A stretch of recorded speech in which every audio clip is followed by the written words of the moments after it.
fucking ring. You mad? I see you.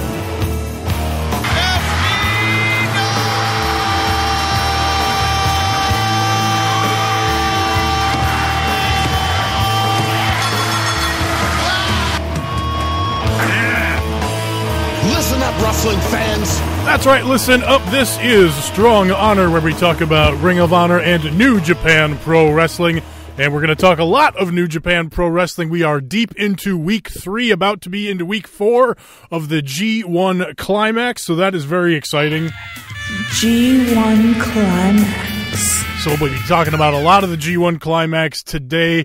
I am, of course, Tommy Stryker. If you're new to the show, host of the show, and joining me is Taco over there. What up? And, yeah, I was flying solo last week, so it wasn't really a conversational show. It was just kind of me going over some of my thoughts of what's last month has been a clusterfuck. Yeah, it's summertime. It's busy. Joe's been dealing with summer colds and issues like that, and so it's just been a wacky summer. I've been doing nothing but watching basically the G1 Climax for the last 3 weeks. I had a big water balloon fight at my house, over 1,200 water balloons. It was chaotic. Yeah, how was that 90s party on Saturday? It was fun. There's pools everywhere, a lot of food. There was a squirt gun filled with tequila. Shit was done right. Flannels, flannels and chokers, like Jesus Christ. Nice. Yeah, I wanted to make it, but I ended up working till I didn't get home till after 10 o'clock on Saturday night, so it was just... It went till 3 a.m. Well, I did have to work the next day as well, so I came home and was a good boy, watched the G1, and went to bed. So, smart. Yeah. That's been the story of my last 3 weeks, is just watching this G1 every other day or whenever it's been on or whenever I can get to it. Basically, I've been so fortunate enough to watch it all live. It's so great. Yeah, you're to start my morning off with it. Yeah, you got a really cool deal where you get up pretty early in the morning to take public transit to work, and so you're just watching this on the way to work in the morning, I guess. Yep, and I miss like the first maybe hour.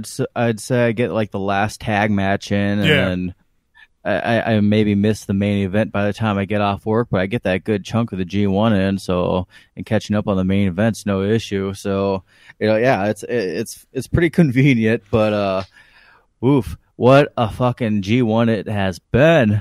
Yeah, it's been really, really good, and even the undercard stuff, the tag matches have not been bad. They usually, the undercard usually goes like an hour and 15 minutes, hour 10 minutes usually, and they're not. It's not as much of the 10-man and 6-man tags. It's pretty much all straight up 2-on-2 tag matches. And it's been a lot of the same guys teaming up or whatever, but it's been a lot of fun stories going on throughout the whole tournament, and those tag matches playing into the greater stories going on in the tournament. Very too. Odd tag teams too, like seeing Sho and Yo against each other, like in some cases, like what the fuck is going on? Well, yeah, it's just been weird because the Jay White just been, the monkey wrench or thrown into the gears that is the Chaos faction, and so chaos, right? So and he's been teaming up with poor Yo, actually, or is he teaming? Who's the silver one? He's Yo. He's been teaming.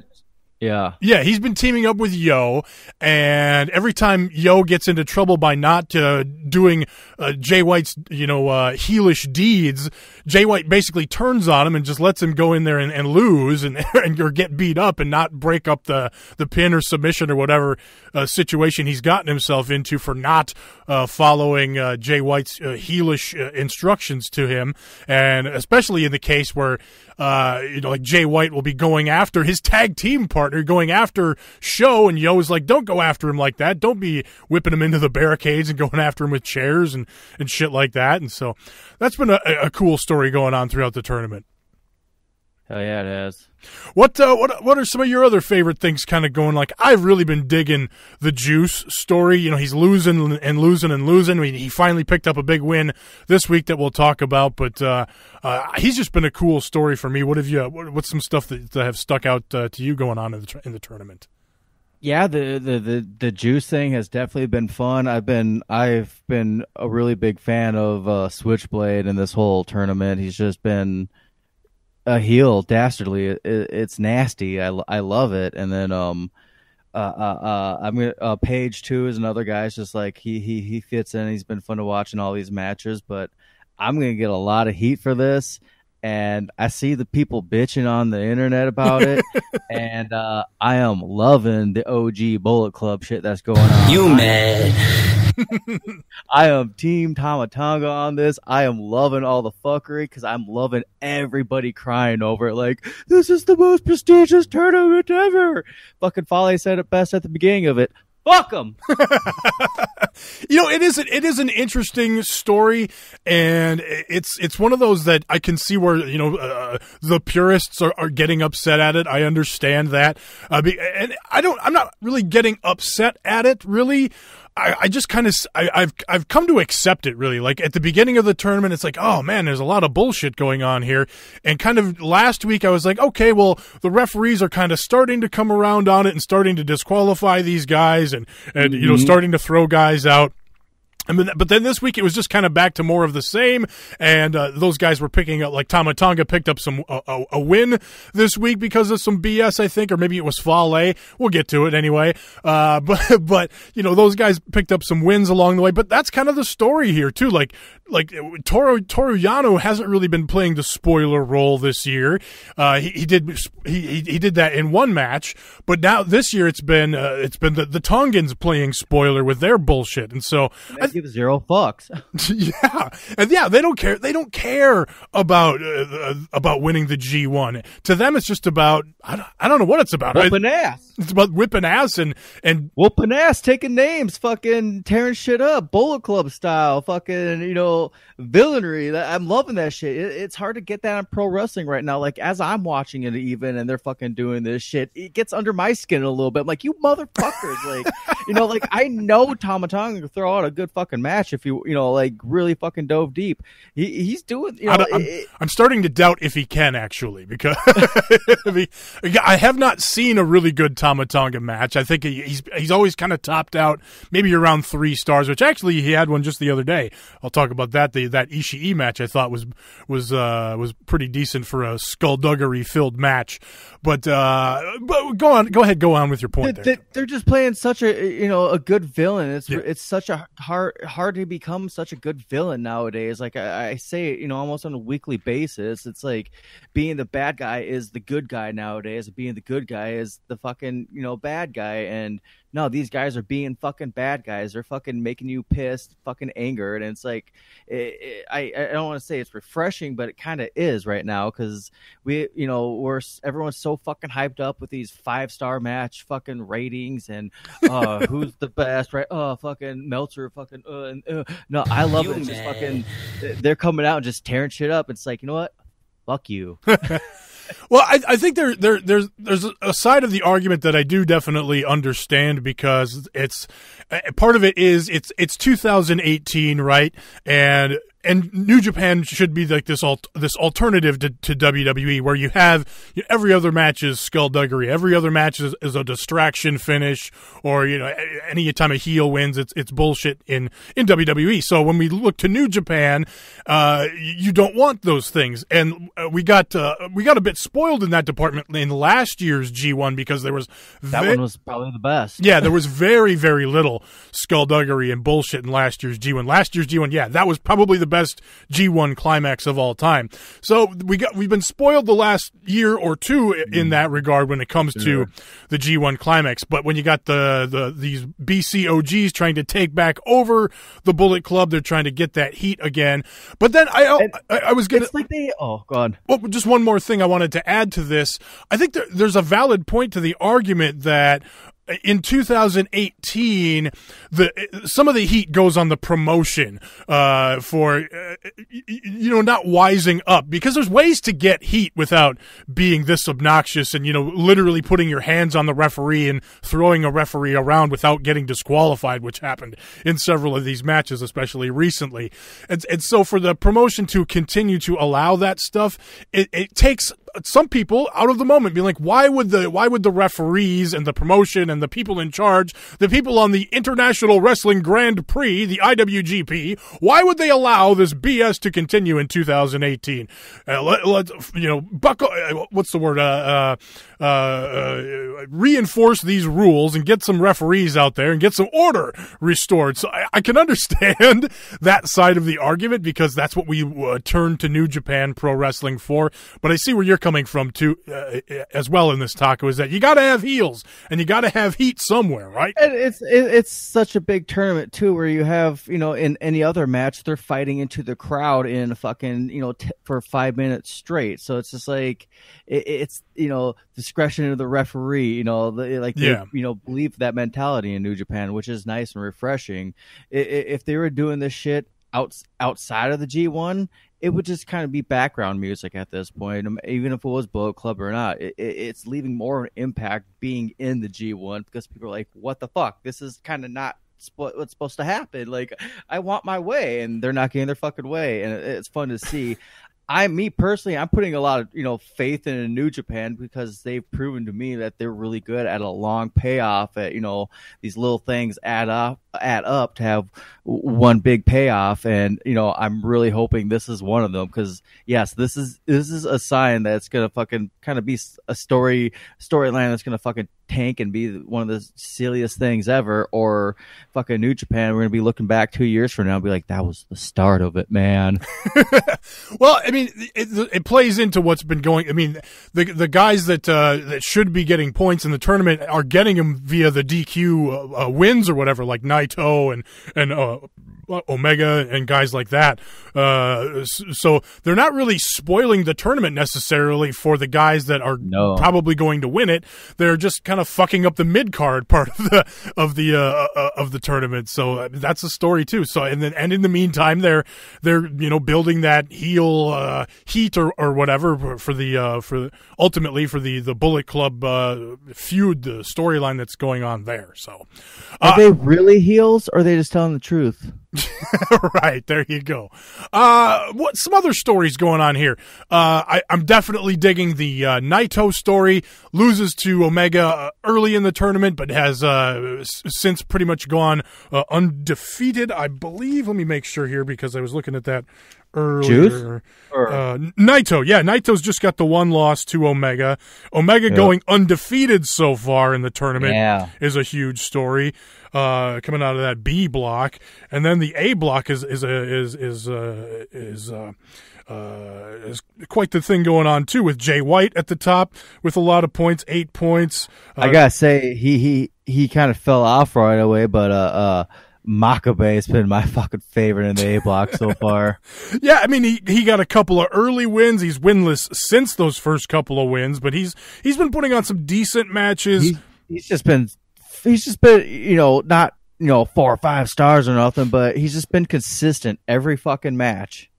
But the stories coming out of the A block that I really enjoy are both the Tanahashi and Okada stories. Okada with the losses early, making the comeback now. He's got 8 points, and Tanahashi up there with 10 points and only one loss right now to Jay White. So these last few days of the tournament here are really going to tell a story going into these finals. So this is where it all comes together this week coming up for the tournament here. So let's kind of run over this last the few days of the tournament here since I recorded last week's show. A couple other things I want to get to actually before I do that is if you are new to this show, or if you're new to NJPWWorld.com, we are recording this on August 1st. So Kevin Kelly and the internet and everybody's been encouraging people to wait until the 1st of the month, then start your subscription so you don't get double charged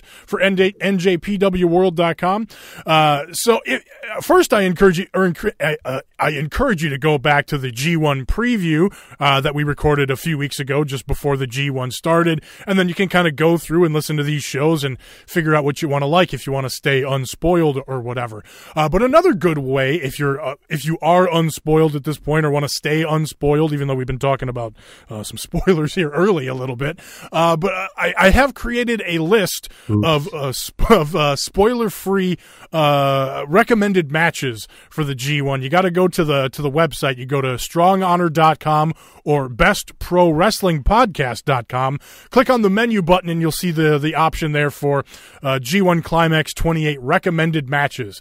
And so I just list off every show the matches that I recommend that you watch from that show, and I put a little star rating next to it, and that's it. So the star rating is just my opinion, and just a quick way for me to throw out what I thought of the match, and that's it. And so you can choose what matches to watch that way if you're trying to get through quickly. I know I've had a couple of people talking to me on Twitter about that, so that is an option there as well if you're just starting off with NJPW World. And you're looking, you're kind of overwhelmed. Where do I start with this thing? So go back and check out the preview from a couple of weeks ago, 3 weeks ago, I believe, and then check out that list of recommended matches, spoiler free, on the website there. So, but not this episode, right? Well, I mean, we didn't really get into too many huge spoilers early, but we just kind of said kind of where results were wise. Now we're definitely going to get into the spoilers as we go back to night 8 here. Sorry, I had to grab a little swig of the water there. I was like, did I lose connection?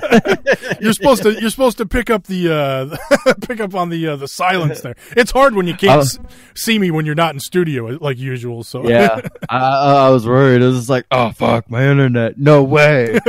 Well, yeah. I'm glad we recovered from that. Yeah, and it's going a lot better than it did last week when we tried to record Best Pro Wrestling Podcast so far. So maybe I got a confession about that episode last week. I might have even said it on air. I was totally just like in my bed, like with my dogs. I think you did say something about that at the beginning. You were definitely in sleepy mode, I guess there. So anyway, going back to the 26th. This is a B block show, of course. G1 Climax here. One thing we haven't talked about here, we've talked about the stories going on throughout the tournament, and we had some interesting developments in it in today's Wednesday show. We'll get to that as we go along here. But this story that's been going on with the C block, it's supposed to be David Finlay versus Toa Henare on one of the final nights of the tournament here. Those two are going to have a one-on-one singles match, and that will be determine the winner of C block, who will get a trophy that David Finlay had gone to the trophy store and bought, I guess. Apparently they're supposed to have a press conference, but then it came out today in the post-match comments from the night from Tuesday or Monday night, I believe, that the C block match, the singles match, has been canceled. Apparently, Chase Owens has been politicking his way into this match because he's been taking guys out in these prelim tag matches with the package pile driver. He's been actually getting some wins here, so he's politicking his way into making this thing a tag match. So that's kind of what's been going on with the C block. What do you think of the C block stuff, Taco? I guess I haven't seen too much of it, to be honest with you. Well, but if he's going to politic his way in there, fucking do it up. Well, going back to night 8 in the prelim matches, Finlay does pin Henare with a stunner. That's his finisher in one of those tag matches. So some notable undercard stuff there from the C block. So then to the G1 matches a week ago, Hirooki Goto, who only had 2 points, took on Toru Yano, also with 2 points. Goto got the win with the GTR in a short match there. Nothing notable there. Tama Tonga versus Tetsuya Naito. Naito with 4 points, needing the win here. Tama Tonga only with 2 points. Naito gets the win with the Destino after they trade some low blows. Again, bunch of skullduggery in the match, but Naito kind of rises to the level, bringing his own skullduggery when they trade low blows at the end of the match. Of course, Evil and Fale and Bushi all do some run-ins in the match. So, like I said, a bunch of skullduggery, 2.5 stars. Naito gets the win to maintain the momentum there. But then the end of this show on the 26th was some really good stuff. Zack Sabre Jr. versus Tomohiro Ishii gave this one 4 stars. This one's a really good match. Zack Sabre works over Ishii's right arm after some chops to the throat. Ishii goes for some leg submissions after hyperextending Zack Saber's leg. Great back and forth counters late in the match, and a surprise finish when Zack Saber makes Ishii tap out to the armbar here. But a good match. It looked like you had something to say there, Taco. Oh no, fucking no, I agree with you. This was a fucking hell of a match. Like, these two guys, I could watch them all day. Ishii just fucking magical. Yeah, and the history here between these two too, with Ishii beating Zack Saber for the British heavyweight championship, the Rev Pro championship, back WrestleMania weekend. Then Zack Saber, I believe, did he get the win back at some point after WrestleMania weekend? Not that I can recall. I'm trying to remember here. But no, it was Suzuki that beat Ishii for the Rev Pro title. Suzuki got the strap, because that was funny that Saber was off the full time contract and dropped the strap. Then Ishii took it. Right, Ishii took it, and then Suzuki took it. Right. And then Zack Saber actually beat Okada back at that Rev Pro show. Isn't it kind of weird that fucking Saber's not coming out with just straps on straps on straps? Like, yeah, it weirds me out. He used to be Zachy 3 belts when he would come out like last year and stuff. So, moving on here in the G1, Juice Robinson again, 0 points, new U.S. champion, just desperate for a win here, but now he's got to face the new IWGP champion, Kenny Omega. This was a pretty damn good match here. Early in the match, Omega shows mercy on Juice's hand, and that's kind of a callback to when Juice challenged Kenny Omega for the U.S. Championship last year after Juice beat Omega in the G1. These guys had a match, and it was right after Omega had that knee surgery in September, and so early in the match, Juice doesn't really go after the leg, but then goes after it late in the match, and that was kind of the same story here, but the opposite with Kenny Omega kind of going after the Juice's hand a little bit. Juice breaking his hand before winning the U.S. Championship in the match with Jay White at the Cow Palace show a few weeks back. Juice takes over outside of the ring, takes out the English announce table's monitors, hard chops to the chest, make Omega's chest bleed in this match. He goes after, then that's when Omega goes after the hand after Juice makes his chest bleed.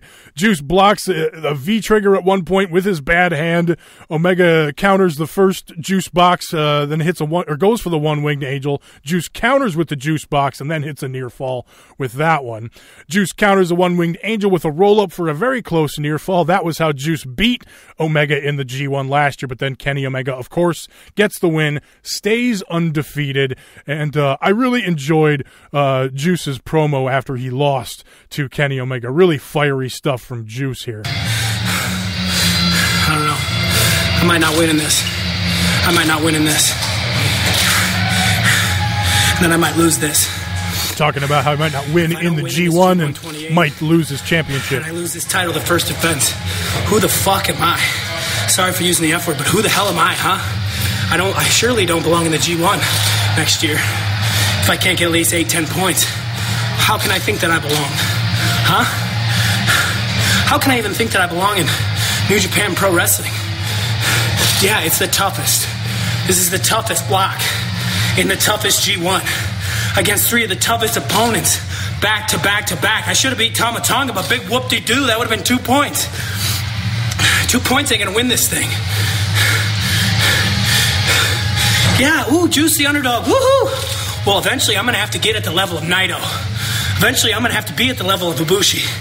Eventually I'm gonna have to be somewhere in the ballpark of the great Kenny Omega, the best bout machine. He is the best. He is putting us all on the map. He's the reason this 10 pounds of gold and diamonds over my shoulder means something. It's because Kenny Omega won in Long Beach last year. He won that tournament, and he won that title. He won this title. Jay caught him on a bad night. Well, you can catch anybody on a bad night. Sorry, Wimura. Steph said you can catch anybody on a bad night, all right? I'm just pausing it here for a second. The whole time he's cutting this promo, it's a post-match promo. So he's got one of the young lions holding him up, Uemura. And so eventually he just kind of dismisses, oh, sorry, and lets him go off to the side so he can keep cutting this promo. I thought that was kind of funny there. I don't know. I might not win in this.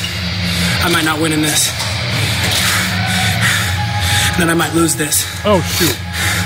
And if I don't win in this G1 28... Well, it started it over, so I'm not going to play the whole thing again. I'm sorry, that was a really long promo, but you get the idea. He gets really fired up, and it gets better towards the end there, but since the machine started the promo over, I'm not going to go through the whole thing. He's really been killing in that promo department, though. Yeah, he's really been the best on the post-match promos, and, man, it's a really fun story to root for in the tournament, rooting for this guy who's, full of piss and vinegar, and he's a new champion, and he's excited to be a champion, but he's losing all of his damn matches, and he's really... Now I'm just really rooting for this guy to go on a run these next few tournament matches and actually make, like he talked about in the promo, if he doesn't get 8 or 10 points in this tournament, he doesn't deserve to be in the G1 next year. He should be in C block, he's saying. So I want to see him go on a nice run here and get some big wins late in the tournament.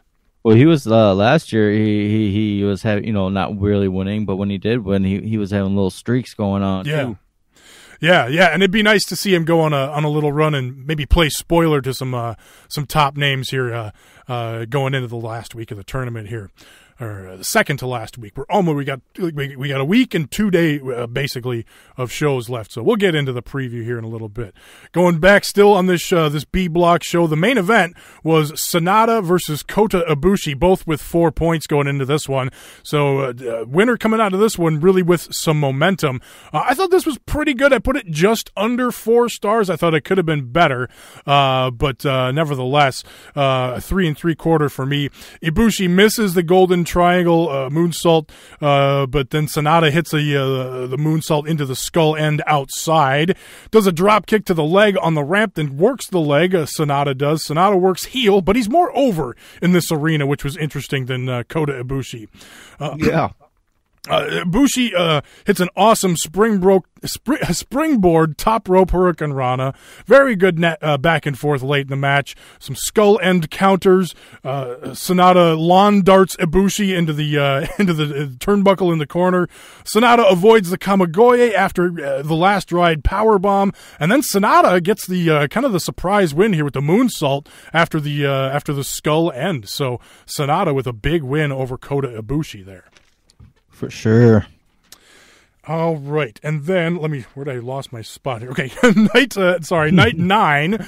Of course, back in the A block now. A block. Michael Elgin was defeated by Minoru Suzuki. I didn't put a star rating next to it. I just wrote yes with an exclamation point. Both guys had 4 points going into this. So again, the guy who wins this gets some good momentum going forward here in the tournament. Suzuki gets the win with the Gotch pile driver. Suzuki works over his right arm, and that's kind of a story that's playing on as we go through the tournament. Elgin selling that arm because Suzuki worked it over so hard in the match. Elgin makes a one-armed comeback. Good selling there by Elgin, but Elgin uses the right arm out of desperation towards the end of the match, and that kind of leads to the demise there. Hangman Page versus Evil. Hangman Page just with 2 points, and that was that DQ win for him early in the tournament with the match with Bad Luck Fale. So he desperately needs a win, looking for it here. Evil with 6 points, but Evil gets the win here. Everything is Evil after a very good exchange at the end of the match. I gave this one 3.5 stars here. I thought it was good, but it was a little slow, I thought. And the psychology, I thought, was a little bit off here, too. Page works heel in the match. He's pulling the hair. He uses the chair outside the ring. And I felt like the crowd wanted to like Hangman Page here. And Evil's the natural heel anyway. He does the fucking home run chair shot outside of the ring. And even though the crowds are generally behind Los Ingobernables, Evil's always kind of that heel anyway, you know? Oh, yeah, for sure. He just looks like a dick. Everything. I like him. Yeah. Evil comes back and throws him into the barricades. Like I said, hits the home run chair shot outside. Page hits the top rope moonsault to the floor and screams in pain, selling the leg there, I believe. Evil might have hurt the knee on the second rope belly to belly on Page, but that was just part of the match. Crowd chants for Page after the buckshot lariat, but like I said, Evil gets the win. Bad Luck Fale versus Jay White. I was kind of looking forward to this, and just ended up being a 2-star match with a bunch of skullduggery, because you had a lot of stuff going on here. You have Fale and the Tongans talking about Jay White. You should just join us in the Bullet Club. You should fuck those guys over in Chaos. You should join us. And Jay White being continually disgruntled with everything that's going on in Chaos. It's kind of a story that makes sense. So I'm wondering if we're going to see more action kind of going that way as this tournament comes to a close. What do you think of that, Taco? About Jay White going Bullet Club? Yeah, going to OGBC with the Tongans. I kind of like him slowly ripping Chaos apart from the inside like he is. It's so fun to watch. All right, well, that's cool, too. But both of these guys kind of have because of Bad Luck Fale. Yeah. Because of the connection of both these guys being New Zealanders and both of them being friends with Prince Devitt, aka Finn Balor, there's a natural story there, and really it's the reason why Jay White got into New Japan, because of the Prince Devitt connection there. But Fale gets the win here. The more you know, right? Fale gets the win, gets up to 4 points here with the Bad Luck Fall after the stun gun from Tama Tonga. Of course, the ref bump, the skullduggery, that's a big part of the story here in this match as well. And then a 3-star match, Hiroshi Tanahashi versus Togi Makabe. Again, a good match, but not a great match. But I mean, yeah, Togi Makabe's been doing good, and Hiroshi Tanahashi... He's been bringing such a fucking attitude to the ring, though, for this G1. It's been fun. Yeah, and Tanahashi has just been, even though you can tell the guy's hurt, and you can tell he's whenever he's running around, his legs are stiff as hell. But I mean, he's putting on really good matches here. I got a sidebar real quick though. Yeah, I really want to see that Tanahashi movie. I know, right? My dad is a heel wrestler. The one he cut his the movie he cut his hair for. Yeah, I need fucking cockroaches. It's fucking awesome. Yeah, we need a translated DVD version of that. Get Toru Yano and his DVD service on that one. No way, I want Rocky Romero to translate it for us. But again, backstory here between these two. Tanahashi made his debut against Makabe, and these two are two of the biggest, quote, mainstream stars out of New Japan. Togi Makabe is like a big TV star in Japan, and Tanahashi being the former top star of New Japan. Star, damn. Yeah. So, and Makabe, he's a former champion, IWGP champion as well. So, there's a lot of history here. But Tanahashi gets the win with the 2 big high fly flows after hitting the sling blade in the match. But yeah, good stuff there. Makabe dominates mid-match, hits the spider belly to belly, but misses the big King Kong knee drop. Good stuff there. But then main event here, I thought this was pretty damn good for a fucking Yoshihashi match. Kazuchika Okada versus Yoshihashi. Okada going in with 4 points, looking to keep building that momentum after a couple of early losses in the tournament. And Yoshihashi with a lowly 2 points here, but he did beat Michael Elgin, so there's that. I thought this was a 4-star match here. Kazuchika Okada is so good. He brought Yoshihashi into the ring with him and got a 4-star match out of this guy. Fucking loved it. Aggressive brawling in the crowd outside of the ring. Again, these two are Chaos teammates too. That's part of the story here as well. I like this new routine that Okada has kind of been doing. I've seen it in a couple of his matches now. He does that sit-out neck breaker, does the Rainmaker pose, and then a sit-out Rainmaker, sit-out short arm clothesline for a near fall. Kind of does it early in the match sometimes, but he doesn't do it in his most recent couple of matches. So maybe it's something he was trying early on in the tournament.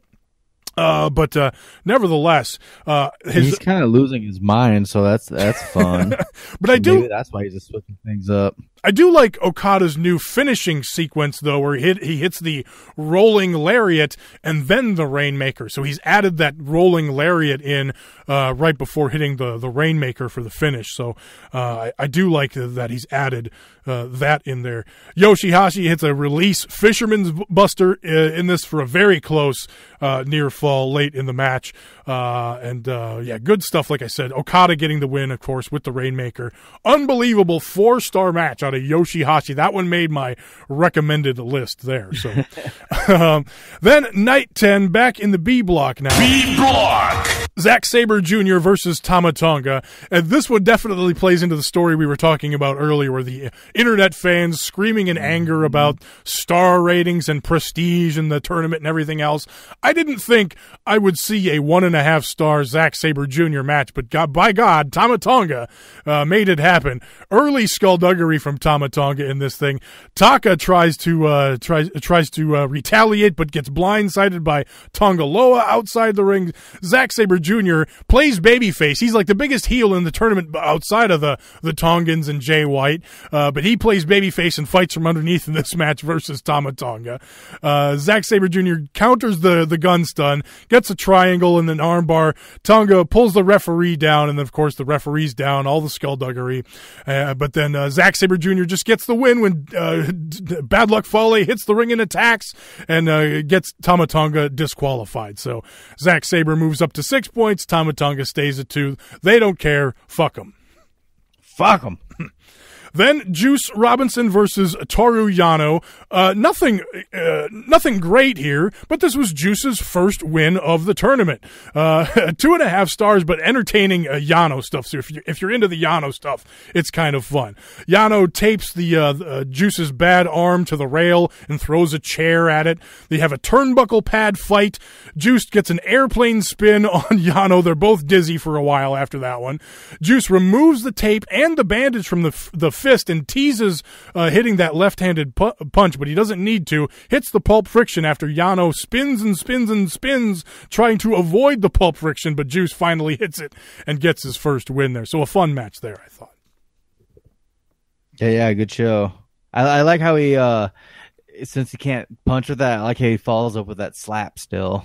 Yeah. He teases, usually teases going for the left hand, but then just chops him with the right. It's been kind of a nice thing there. Then, very, very good match here. Definitely made my recommended list. Kota Ibushi with 4 points going against Tomohiro Ishii, also with 4 points. 4.5 star match for me, just under 5. The only thing that kind of took away from it for me was I thought there was a little too much no-selling in it. You know, they do the fighting spirit gimmick, where they, take a big move and stand up right away. Usually in Ishii matches, those spots are done really, really well. But I thought it could have been done just a titch better. I'm not saying this was a great match. This was a 4.5, damn near. It could have been 5 stars if just a couple of things were a little bit better, in my opinion. But this was a brutal war. Again, I could have watched these two fight all night, but no, I'm with you 100%. Whereas this all like that shit early on in the match have been like, oh fuck yeah, but like that late, it's like you guys already been beating the fuck out of each other. And you're like, fuck it. But again, Ishii is really good at not having wasted near falls early in the match, so you won't get a bunch of 1 and 2 counts early in the match. They'll just fight, and then you go for a cover late in the match, and boom, it's just a 1 count, and then fucking German suplex no sell, and then, Yeah, that's what I was like, what? But it's pick your battles. Yeah. Ibushi does a moonsault off of the stands after losing an early striking game. That's the story here is Ishii is just the monster at strikes, whereas Kota Ibushi is this high-flying star. He can also hit hard, but he just can't hit as hard as Ishii. He was selling like a motherfucker on those strikes for Ishii, though. Yeah. The look on his face was like, I never seen a face move in that direction before. Yeah. Ibushi takes a flurry from Ishii, but one hard slap from Ishii knocks down Kota Ibushi. Ibushi wins a slap fight, but then Ishii comes back with throat chops. Ibushi comes back with throat punches then, and then hits a big lariat. Ishii avoids the Kamigoye and hits his own Kamigoye, and then the last ride powerbomb for a near fall. So Ishii steals the Kamigoye and the last ride Ibushi's finishing moves, and then Ibushi steals Ishii's finishing move, hits a brainbuster, but then Ishii just fighting spirits and jumps up out of that with no selling. Ishii then hits a running knee for a 1 count. This is all the stuff we were talking about. Again, fucking great match. just a couple of little things done a little bit better, and it would have been fucking perfect. So awesome stuff there. I hope we see these two go at it sooner than later. Absolutely, and for a title or something, put something on the line. Get that Never title onto Ishii or Kota Ibushi, and put these two against each other in the Tokyo Dome. That would be hot stuff right there. Yeah. Tetsuya Naito and Hiroki Goto were in a really tough spot after that match, having to follow that. Naito with 6 points, keeping that momentum going against Goto here, who only had 4 points. Naito gets the win with the Destino after the reverse DDT. Naito's disrespecting Goto early in the match, spitting on him, raking the eyes. Had a couple of sloppy botchy spots. I just thought this was 3 stars here. Naito hits the running flip reverse DDT. Kevin Kelly calls it the Destino for a near fall. But again, Kevin Kelly and the world needs to realize that it's not the full Destino until Naito does the full arm twist and then the flipping reverse DDT. That is, in fact, the Destino.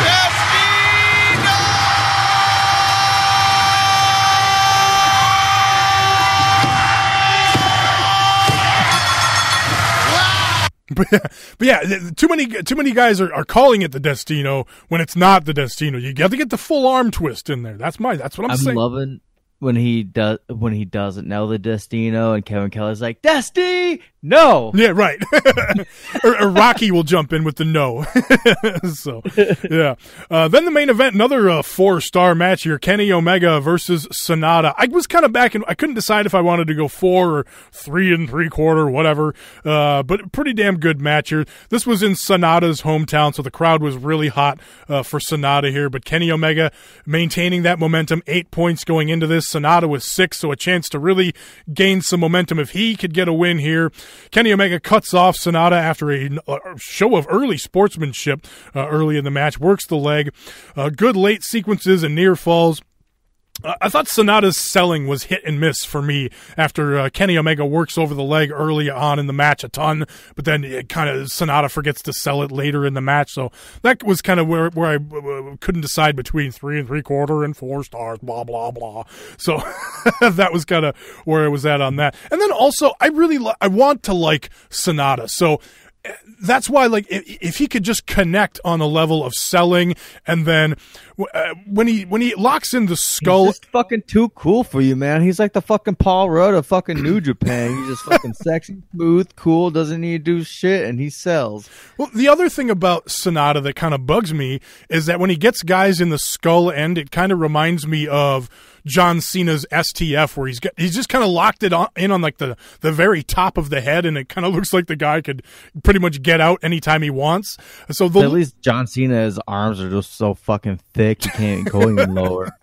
So that's another thing that I think if Sonata locked in that skull end a little bit better and just connected a little bit better on his selling, I think he would be in a lot better spot as far as my opinion goes. But that's just me. What am I going to say?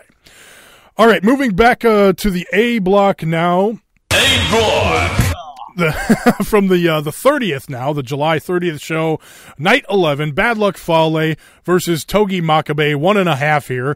Bad Luck Fale gets the win, getting up to 6 points. Makabe stuck down there at 4 points. Of course, the skullduggery, the story in that match, of course, as well. Clotheslines Makabe with the goddamn chain to get the win in this one.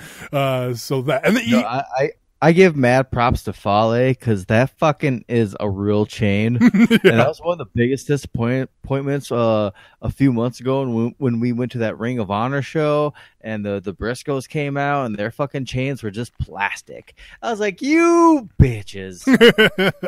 Mad props, Fale. Way to be a badass. Then Hangman Page, still looking for his win, his second win, his first win, just that DQ win versus Bad Luck Fale versus Jay White. Big rematch here from from a few weeks back, a few months back, when these two faced off for the U.S. Championship at the Walter Pyramid Show back in the spring. So I was looking forward to this one, but this one was like the second G1 Climax match of this show, so it kind of fell victim of, well, you're not the main event, just go out there and have a 3-star match. And that's what it was. It was good, but I thought the bad finish just, made it to be like a 3-star match. The skullduggery was the story again. Jay White hits the Blade Runner after a low blow. Hangman Page cut a really passionate fucking promo after he was just mad, like, God damn it, fucking Jay White with your low blows. He was really pissed off at that because he's looking for momentum. He's looking to get some points in this thing, and so he really worked the being upset at the skullduggery angle after the match. Sounded like you were going to chime in there. No, I disagree. Nothing amazing. There was that. Page hits the big buckshot lariat at the 10-minute mark after several counters from Jay White early in the match, countering the buckshot attempts. Page hits the top rope moonsault to the floor after a top rope battle. Anyway, like I said, good match. Then the chair nonsense gets involved late in the match. Referee gets distracted by the chair. Page ends up super kicking a chair into Hangman Page, but that's when Jay White hit the low blow and hit the Blade Runner, got the win. Minoru Suzuki versus Evil. Suzuki with 6 points, Evil with 8 at this point. So he's really picked up some momentum here in the middle of the tournament. But Suzuki gits the win here, hits the Gotch pile driver after a good exchange. I thought this one was below 3 stars. I just gave it 2.5 here. Evil hits the... Evil has his right arm and his left leg taped, selling stuff from earlier in the tournament. We had a bunch of chair stuff on the floor. So this was kind of your typical Suzuki match where they're just battling and brawling on the floor with chairs and craziness. And of course, Evil hits his home run chair shot on the floor as well. But then you had a nice back and forth strike battle. But then Suzuki just pulls out the Gotch pile driver and gets the win there. How come he just never slices people with that giant scythe he comes out with? To the big plastic sickle. Yoshihashi had a really good match with Hiroshi Tanahashi. Again, Tanahashi can put on pretty damn good matches with just about anybody. So can Okada. Like Okada put on the 4-star match with Yoshihashi. I thought this one with Tanahashi and Yoshihashi, I thought this one was 3 stars. Pretty damn, good but not great. Just a good match between these two. But by the end of the match, I'm sitting there fucking rooting for Yoshihashi in this match. I'm watching this match. Yoshihashi's hitting all these near falls. I'm like, go for Karma! Go for Karma! If you could just hit Karma, you could beat Tanahashi. He can't hit Karma. Tanahashi counters the butterfly lock, and gets a leverage pin. Tanahashi doesn't even beat him with the high fly flow. Just gets the leverage pin here. So Yoshihashi, I've never in my life rooted for Yoshihashi. So I couldn't believe that Tanahashi, he's so fucking good. He had me fucking rooting for you. And that's a fucking sound clip right there. Never in my life I've never rooted for Yoshihashi. Right? I mean, seriously, I thought this was spectacular. And, props to Yoshihashi for, firing up and hitting some moves in there too, so. For sure. Yeah, for sure. And then the main event here was Okada with 6 points versus Michael Elgin with just 4 points. So Okada looking to dummy, a fucking stupid dummy, just a big dummy. Yeah, sorry for saying dummy so many times. But yeah, that was Okada's promo going into the match. Was him saying being a dummy and plus adding muscles equals still being a dumb wrestler. Still being a dummy. So he just Okada does not have a high opinion of the big juiced up jelly bean looking motherfucker. And Mike Elgin, let me tell you something, boy. You big juiced up jelly bean looking mother. That just makes me love Okada even more. Okada wins with the tombstone pile driver, the rolling lariat, and the rainmaker. Okada mocks Elgin early, hits a bicep pose, calls him a dummy some more. And Okada kind of works a little bit heel in the match, works over Elgin outside the ring, hits the draping DDT on the floor, locks in a boring WWE chin lock in the middle of the ring. Elgin hits a standing top rope superplex for a near fall, power bomb, and a splash mountain for a near fall. That was a close one, actually. But then Okada counters the the top rope burning hammer, and then they go back and forth with tombstone pile driver attempts, and Okada gets the big win there.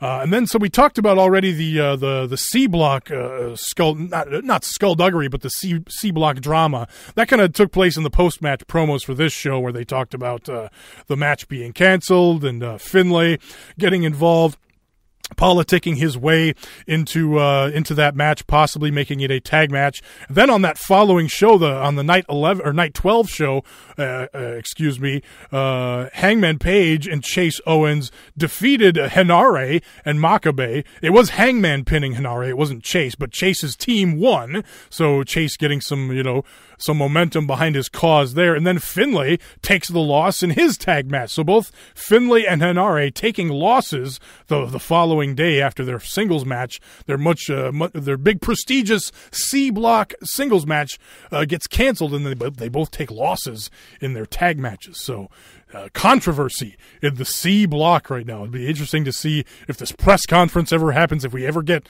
what the C block ends up being. It should be interesting anyway. So anyway, back to the B block now. Night 12.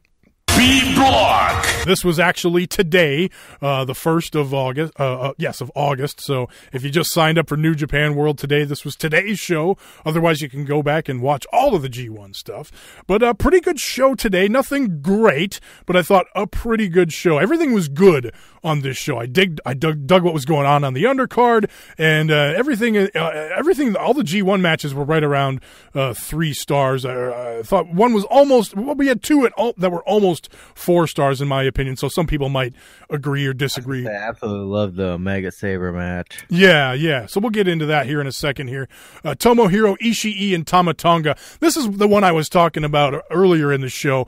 I was not expecting much going into this. I was expecting all of the skullduggery, but the story here was Ishii thwarting the skullduggery. Every time someone would come in and interfere, he would, kick out of it. So it took all 3 of the Tongans to eventually beat Ishii, but they did.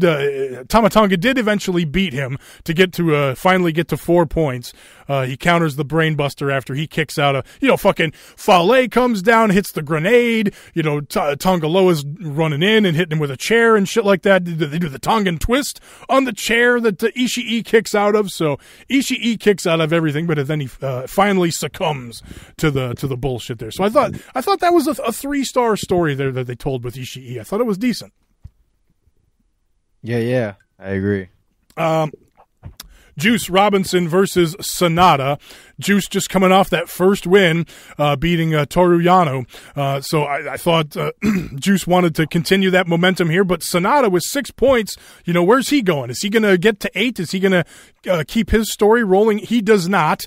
Juice gets the win here, and I loved the story here, where Juice gets, frustrated and fed up and peels that cast off so that he can actually use his damaged left hand, hits the punch, hits the pulp friction, gets the win. Fun story here. Yeah, fucking Juice, he's just fun to watch, man, especially seeing that hand get better, him just giving 0 fucks about it now. Yeah. Well, and these 2 guys, I thought this was a 3.5-star match here, but 2 bigger guys, but both of them very athletic. The exchanges between these 2 early in the match, I thought were pretty good. Yeah, it was kind of like surreal watching this match a little bit too, with Juice coming out with that championship and them being like the underdog. It's right. Like, he is, but this, watching New Japan now so fresh, and then seeing these 2 guys go at it, it's like, what a great time to jump on that believe in yourself and go to Japan and join this promotion, and then them booming, and you boomed as yourself in a career and everything, and then this match, to me, just looking at him with Sonata, is like, these 2 guys, they're the future of this company right now, and it's so fucking awesome to see. And like you were just saying a little bit ago about Sonata, is just there's a couple steps behind, and Juice is just, he's really stuck out in that spot of really climbing that ladder in New Japan these last couple of years. So it's just been fun. Yeah, and I'm digging Juice getting some late momentum in the tournament. He's mathematically eliminated at this point, but if he can catch some wins late in the tournament here and spoil motherfucker, he will. Yeah, exactly. So I'm digging it. Naito versus Yano. Naito continuing to build that momentum with 8 points. He gets to 10, beating Yano with Destino. He tapes Yano to the barricade. Gets a near count out there. Fucking Yano dives back in the ring with the barricade taped to his wrist. I thought that was pretty funny there. Hits him with the almost hit a fucking person in the crowd with the barricade. Yeah. But it's funny because it was just that plastic barricade though too, not the metal one that surrounds the ring. Just the one that is beyond the metal barricade is the plastic barricade. So that's a little bit safer, but still kind of scary stuff if you're sitting in the crowd. It's a nosebleed, not a broken nose. Yeah, there you go. The one you talked about here, Zack Sabre Jr. versus Kenny Omega. Omega having 10 points going into this. The story of the tournament is Naito right behind Omega with, Naito losing to Omega night one of the tournament, basically. Can Naito get caught up to Omega? Who is going to beat Omega? A lot of people had Zack Sabre Jr. circled in this spot, but it was Omega getting the win with the leverage pin here. What I liked about this match is that it kind of knew its role, right? It's the semi-main event. It's the first time these two guys have really faced off in a New Japan setting, and so they left us wanting more. Kenny Omega never hit the one-winged angel. Zack Sabre Jr. gets the orienteering with napalm death, but Omega escapes with the rope break. Zack Sabre never hits his Zack driver or whatever. So that was kind of the story here. Like, I liked the match. I thought it was just under 4 stars, but that's because, they knew the spot. It was just about Kenny maintaining that momentum, getting kind of getting a fluke victory with a leverage pin and a roll up, not hitting the finisher. So it's like, ooh, we got to go back to this at some point because nobody got the decisive victory. So I liked that out of this match. I like too that, through the whole tournament that Kevin Kelly was just all like, oh, Kenny Omega has a fractured heel. We didn't learn that unless you're watching Being the Elite. Yeah. So it's like, yeah, nice shout out. But, no one's really taking advantage of that. And then cross Zack Sabre Jr., who's fucking catching V triggers left and right. Fucking like, just give me that fucking leg. Give me that fucking foot. I'm going to rip that fucking foot off of your leg. Like, I loved it. It was such a vicious side of Zack Sabre Jr. that we've seen, but I would love to see like a title opportunity down the road between him and Omega. There's going to be so much just more on the line. Like, these guys definitely, stepped up and fucking, it should have been the main event. But, it's just like, I think you even said it on Twitter, just like it left us wanting more. Yep. Yeah, that's interesting, too, because, Kevin Kelly on commentary has been talking about Omega's foot over the last week or so, but he hasn't really been selling it, but nobody's been working it either. And so this was the first time that, somebody really went after the leg of Omega. And so I liked how that played into the story that's been going on commentary on Being the Elite as well. So, but the reason, of course, that this wasn't the main event is because this show was in Kota Ibushi's hometown. He took on Hiroki Goto in the main event here. I thought this was just what a fucking name to give him in his hometown. Ooh.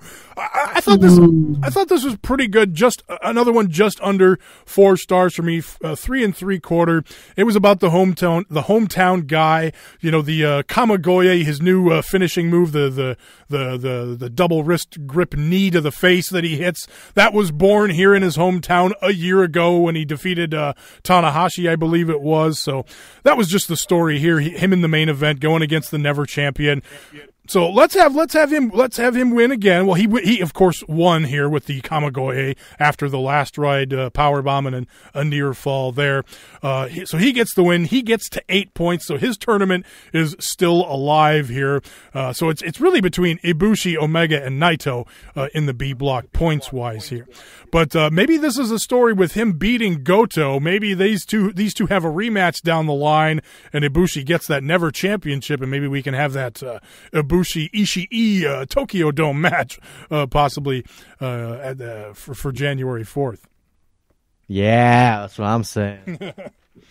So let's see here. The standings as of right now, we kind of talked about them as we went through there. But yeah, Omega with the 12 points, Naito with 10, and Ibushi with 8. So those are the guys really with the chance to win it. There's Zack Sabre. He's only got 6. So and with him losing to Omega, he's pretty much eliminated from contention there. So if Ibushi can beat Tama Tonga, Tetsuya Naito, and Kenny Omega, well, that's the big one at the end of the tournament. I mean, that's really what I mean. This Naito Ibushi match coming up here in a couple of days. That's the big question mark. Who wins between Naito and Ibushi? That's what's going on in the B block. For the A block, at the top, you've got Jay White. Or I'm sorry, I don't have my totals totaled up here. Okada with just 2 losses here, 1 to Fale, 1 to Jay White. So he's got 8 points in this thing. Tanahashi up at the top with 10 points. Evil's got 8, so you got a little more parity in the B block. You got Jay White with 8 points here. So it's a little bit more wide open, so we'll see where things go over the next few days here. Let's talk about our predictions. We haven't really talked about how we're doing predictions-wise here Fuck 'em! in a few weeks since the beginning of the tournament. I'm not doing too bad, actually. For my A block, I have 23 correct predictions so far. What do you got in your A block? I got 22. Oh, well, that's what I have for the B block. I'm at 22 for the B block. So, Ooh, I'm at 21. So very, very close in our predictions there. So yeah, we'll figure that out as we go along. Speaking of predictions, let's talk about the next few days of the tournament here. Starting with boom, we got those ready too. Nice. I did my homework. So we got 4 shows before we do another podcast next week. We got Thursday, Friday, Saturday, and then let me see here. No, wait, I did that wrong here. We had one today. Yeah, no, Thursday, Saturday, Sunday, and then Wednesday next week. So Sunday, they're off Monday, Tuesday, and then another show Wednesday. And so by the time we record next week's show, there will only be the 2 final shows left on the 10th and the 11th. So next week will be the big, the finals predictions and all of that. So a fun show next week. So by the time you hear this on Thursday, you should be able to watch the Thursday show. Jay White versus Yoshihashi. I got White in that one. Mm-hmm. Togi Makabe versus Hangman Page. Be nice to see Page get a win here and get some momentum going into the end of the tournament. That's who I've got. Ditto. Michael Elgin versus Bad Luck Fale. I actually predicted Elgin in this one, but I guess it doesn't really matter. And I'm kind of rooting for Fale and the Skullduggery in this one. So I have Elgin losing every fucking match this tournament. Good job. Tanahashi versus Evil. In my original predictions, I predicted Evil to go on a little bit of a run here, kind of towards the end of the tournament. So I got Evil going there, but I feel like Tanahashi's going to keep his momentum going possibly here. But right now with him ahead of Okada points-wise, it could go either way. Yeah, I got Tanahashi in this one. And then Okada versus Suzuki. I got Okada here, but a chance for Suzuki to play spoiler for the former champ Okada. But it really depends on who you've got going to the finals. But I got Okada winning this one. Yeah, Okada.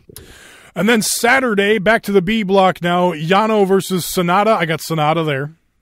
Sonata.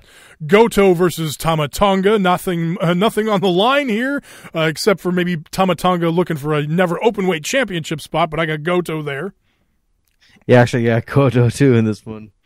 Juice Robinson versus Zack Sabre Jr. This is one of my big upsets of the tournament, and by upset I mean I picked Juice to win over Zack Sabre here. But with it's a tough call. But at this point I want to see Juice win out, and he's got no chance to win. But I want to see him rack up some points and get some credibility back on that United States Championship here. I have Zack Sabre Jr. winning this one, just so down the road he'd be like, give me a fucking title shot, mate. And, maybe we can see these two go at Wrestle Kingdom or something, and Juice get a big win in a title defense instead. Yeah, I think you and the rest of the world has Zack Sabre as a pick in that one. So, Naito versus Kota Ibushi. Again, huge matchup there with implications going into the finals. I've got Kota Ibushi getting the win, kind of cutting off some of Naito's momentum there, which is going to play into what happens on the final night in my predictions, of course. But who do you have in this one? I got Naito. Nice. Yeah, that one. That's the one I've got circled on my count. That's a big match there. Then the main event for this one, at least as of this recording, Ishii versus Omega. That's going to be a hell of a match right there. I got Omega in that one. I think a lot of people do. I'm really going for Ishii in this one. I am winning this one for the big upset. Nice. That'll be a fun one. Then Sunday, back to the A block, Yoshihashi versus Bad Luck Fale. I got Yoshihashi in this one. I don't know why. I'm rooting for the guy now, apparently. I got Fale just being the piss out of this dude. Fuck him. Hangman Page versus Suzuki. I got Page winning this one. I really hope. I want to see him have some momentum towards the end of the tournament here. Yeah, to me, this seems to be I'm with you in that boat. Page pulling off the big surprise victory in this one. Again, with Page mathematically eliminated here, it would be an upset in New Japan. And Suzuki, where's Suzuki at points-wise right now? Suzuki, where are you? So he's only got 6 points right now. Or no, he's got 8. So this could be this is one that could kind of potentially ruin Suzuki for going into the finals there. Tanahashi versus Elgin. I got Tanahashi. And fuck then Michael Hogan. Okada versus Evil. That's an interesting matchup. And I actually have Evil as my predicted winner. They're cutting off Okada's momentum, making it a little more even for guys like Page, Jay White, and Tanahashi going into the finals of my predicted tournament there. So who do you got in that one? I get Okada redeeming himself from last year's. There you go. Because it wasn't Evil. Yeah, Evil beat Okada last year and had to defend the title against Evil last year. Then finally, next Wednesday, back to the B block, the penultimate B block show. Tomohiro Ishii versus Juice. I picked in my original picks. I picked Ishii, but I'm rooting for Juice in this one too. But I picked Ishii. I got Juice circled on my paperwork, oddly enough. Nice. Goto versus Zack. You might, in this final week of these picks here, you might pull ahead of me here. Goto versus Zack Sabre. I got Sabre in that one. Sabre. Again, if Zack Sabre ends up with that Never Championship, I wouldn't be mad at that. So no way. Exactly. Kota Ibushi versus Tama Tonga. Got Kota Ibushi there. You see, I got Tama Tonga with some bullshit winning this one. Yeah. Just so we can, I feel like that would hurt Omega more than pinning Omega as him pinning Ibushi. Especially with all the bullshit, too. All the bullshit and just beating the fuck out of him, too. I've got this next one circled on my calendar because it's a potential spoiler of Kenny Omega's perfect tournament. Kenny Omega versus Toru Yano. Does Yano get another big upset? He already upset Kota Ibushi in the tournament, so could both Ibushi and Omega have losses to Toru Yano in this tournament? I picked Omega here, but it could be very interesting, not to mention the very entertaining match that these two had in the G1 Climax last year with like the three-legged, legs taped together, hopping around the ring nonsense that they did. That everyone hated last year. Yeah, that was a lot of fun. But who do you got in this one? Yeah, I have Omega winning, but after how this whole fucking tournament's been going, it's like Omega has to lose this one, and we have to see a towel shot for Yano. Oh, no. It's a must.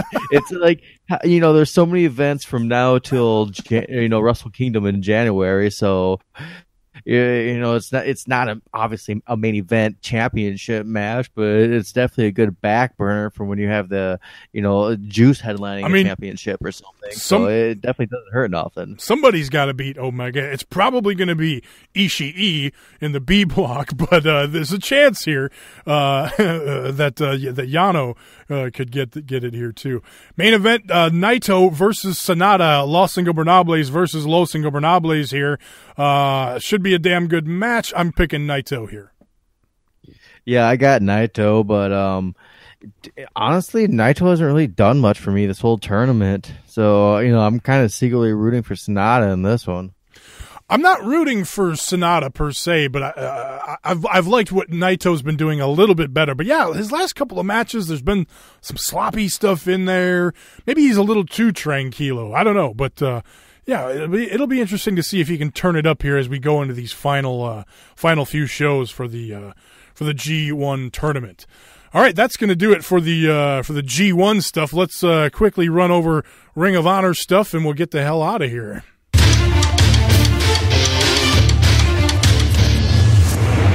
All we got from Ring of Honor this week is some Ring of Honor TV to talk about. Main event this week was the six-man championship match, between the Kingdom and taking on Kenny King, Chucky T, and Eli Isom.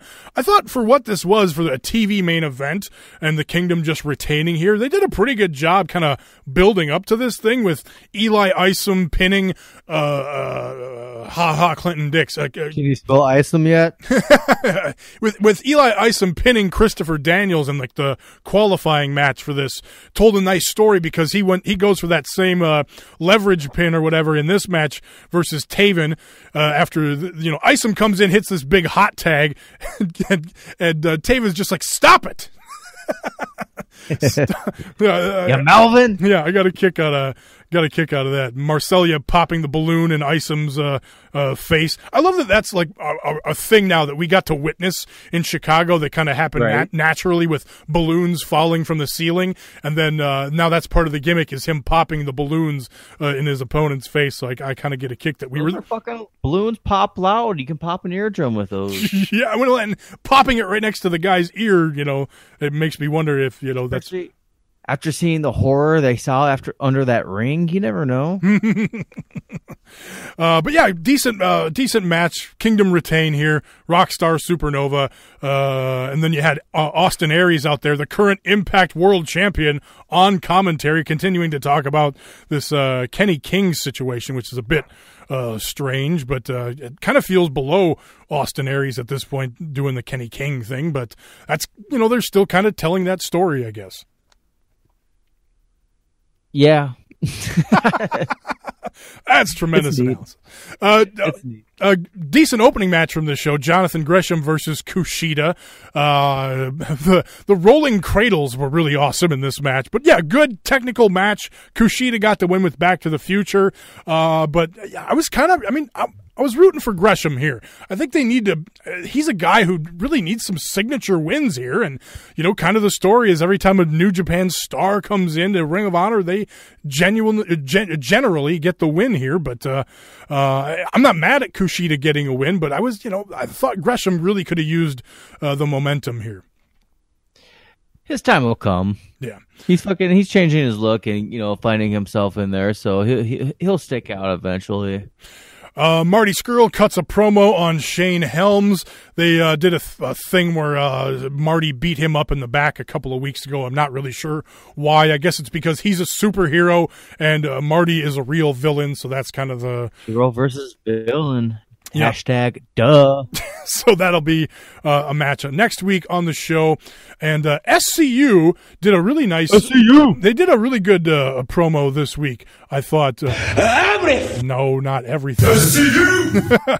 But I really liked Christopher Daniels. He told the story of what's been going on with Christopher Daniels and management and the fans turning on him. And I thought it was really good. And it came across as a babyface promo, I thought, here, too. Well, it's very simple. It's a story of respect, or really the lack thereof. Last year at Best in the World, Cody defeated me for the World Championship, but that loss hurt only a fraction as bad as the reaction of the people that night. They cheered. I felt disrespected and it hurt. Frankie Kazarian saw that and he was hurt. And we decided to take that hurt out on the people that hurt us, the Ring of Honor fans. And when we did, we disrespected Ring of Honor. We disrespected Joe Koff. And what followed was a series of petty actions and reactions that culminated in Joe Koff laying it on the line and saying, SCU, you're done at the end of the year. Well, I just recently woke up and I looked at the calendar and saw that I had 6 months left in Ring of Honor. And in a moment of clarity, I asked myself, do I want to be forced out of Ring of Honor because my feelings were hurt? In the twilight of my career, do I need to find a new home? My best friend in the world, in the best shape of his life, with a decade of great wrestling left in his tank, do I want to see him start over? Scorpio Sky, who's fought 15 years to finally catch a break, do I want that wasted? The answer is no. By God, no. So yes, I could easily walk to Joe Koff with my hat in my hand and apologize and beg for forgiveness. But instead of asking for our spot, I decided to earn our spot. Over the next 6 months, I'm going to do everything in my power to make the idea of sending SCU away from Ring of Honor a preposterous proposition. So sorry about the long soundbite there, but I thought he did a great job telling the story, where it's going, the fans getting behind the SCU thing. The SCU chant is getting over because of being the elite. So I think it's all kind of coming together, and I really liked everything he had to say there. Yeah, for sure. Him and Kazarian even, too, afterwards. Mm-hmm. Then Oedo Tai, Hana Kimura, and Kagetsu took on Jenny Rose and Mayu Iwatani. I liked this match for a tag match, and Jenny Rose, who, she's really coming along well. She absolutely looked like she belonged in this match as well. Oedo Tai is, of course, the heel faction here coming out of Stardom, so early skullduggery from them in the match, but unique double wrist lock arm drags by Mayu Iwatani in the match. Jenny Rose bridges out after getting hit with a sign, but then Oedo Tai gets the win with the Fireman's Falcon Arrow after some skullduggery. But again, I thought a good match. This is what Women of Honor should be. You do have some of the skullduggery with the heel faction, of course, but the wrestling in general was pretty good in this one. What did you think, Taco? Yeah, I'm a big fan of a lot of them. It just, we need to see more individual feuds and less tag matches, and they need to really believe and step up in their women's division. So I think they're getting there, though. Yep, for sure. And then what did you think of they cut to Jay Lethal doing a promo right after winning the match, the four-way match from last week's TV show. Again, we've got the controversy going on right now with Jay Lethal. I haven't really heard anything new on that recently, but I thought what he did here, I thought his promo post-match or whatever, I thought that was good. It was a nice touch from Ring of Honor to take a page out of what New Japan does and talk to a guy right after his match. And he was cocky, he was confident, but he didn't come across heelish. He was like, look, I'm the champ, I'm the man, bring on all comers. Yeah, it's cool. It was fun, but it's just like, seriously, Ring of Honor, your last two, your only two major championship title changes have changed at house shows that you had to throw on your fucking subscription service. It wasn't a live event that happened on a Friday or Saturday you always advertise, or a pay-per-view or a TV show. It happened out of the blue. So it's like, what the fuck you guys doing over there? So I just feel like they're dropping opportunities. I don't know, because I'm not going to complain about that aspect of it, because at least this most recent one they did, it was taped for TV, and so Honor Club members got it early, so it was an advantage to be a subscriber. So I thought that it added value doing the championship match change and then giving it to Honor Club members. I thought that added value. I'm glad they at least put it up there, but it's just, I'm just looking at it like their top two titles have changed in that fashion instead of like a big show. Yeah. I can understand what you're saying there too. But anyway, that was pretty much Ring of Honor, excuse me, TV this week. It'll be interesting to see because I don't know how many more TV tapings we have from Fairfax, Virginia, before we get to the TV tapings that were taped last weekend in Georgia. Anyway, that's where Being the Elite was from. Partially this week was some of it was from Georgia, some of it was from the Young Bucks home because they took a week off for Nick's birthday. But Bernard the Business Bear is still being a really big dick to Nick. He's spying on Nick in the urinal in the bathroom, telling him he has a small penis in so many ways. Kenny Omega. Not very businesslike. No, well, yes, this is not all business. He's definitely being a dick. So I'm very curious where that story is going. Not a ton news-wise to talk about on Being the Elite this week, other than Kenny gave the book The Will to Keep Winning to Hangman Page, and he actually picked up a win this week in the G1. So maybe that had something to do with it. Nick Aldis gives Marty Scurll the secret to becoming bigger, and it's not the lean protein, it's calories. Eat donuts so you can take on Okada at All In and have a chance. So that's what's been going on there. Okada says that Marty Scurll is small and he's a junior heavyweight, and this will probably be his last match before he goes to 205 Live. So Okada talking some shit there. Then we had the match revealed, another match revealed for All In. It's going to be the Young Bucks teaming up with Kota Ibushi versus Rey Mysterio Jr., Bandito, who's a maniac in the ring, and Phoenix, who also is a maniac in the ring. So, right. And then that's going to be really, really fucking great at All In. I forgot to mention, going back quickly here to Ring of Honor, we got 3 matches announced for next week. Other than Marty Scurll and Shane Helms, we've got Silas Young and Chris Sabin in a number 1 contendership for the TV title. That should be pretty good there. And then SCU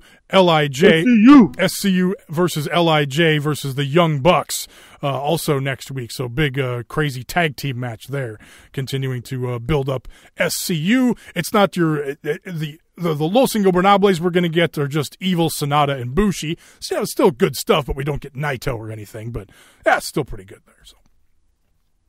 It's still pretty good. Yeah, I'm into it. It's going to be a hell of a match, I'm sure. Yeah, it will be. You got the Young Bucks and SCU in there. It's gonna rock. SCU! All right, let's do this Kojima tweet and get the fuck out of here. Now it's time for the Satoshi Kojima Tweet of the Week.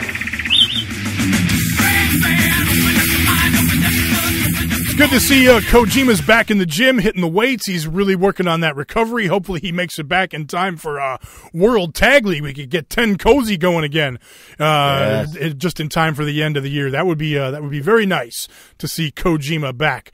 But here he is tweeting this week. Follow Kojima at Cozy_Lariat. Tweeting in English. Here is Kojima. Hello, everyone at the Bread Club. How are you? I'm eating baguettes now. Let's do a workout today, because I am a wrestler. Bread and wrestling are friends, baby. Bread Club. Yes. Follow this show on Twitter, at Strong Honor on Twitter. I just said on Twitter twice. I don't know why. Make sure you go over to sltdwrestling.com. You can find this show, Best Pro Wrestling Podcast, bunch of fan articles, cool predictions leagues, fantasy leagues, stuff like that for WWE is over there. So check that out. If you're on Facebook, facebook.com/Strong Honor Podcast. So make sure you share this show, tell people about it. Go on to iTunes, please, rate, review, and subscribe to this show. If you give us a review on iTunes, I will read it on the show. So that's going to be the new incentive to give us a review. So let's do that. I'm going to leave a review on there. Let's get some. You can't leave your own review, Taco. Oh, no? I think you can, but it's kind of frowned upon, I think. But anyway, if you do that, I'll read your review on the show. So please do that. I want you to read my review on air. We need some reviews. So get on your iTunes, people, and give us that review. Follow me at Tommy Stryker. Spell Stryker with a Y. Taco, where can people find you? Follow me on Twitter at HCRED Taco. And follow our other buddy Joe at Joe BPWP, Joe Best Pro Wrestling Podcast, Joe BPWP. Even though Joe hasn't been on this show in like a month, I don't know why I'm plugging him here. Listen to Best Pro Wrestling Podcast. He'll be on that one this week, I think. So anyway, that's going to do it for the show. He'll be around. Yeah, he'll be around. Bye. Peace.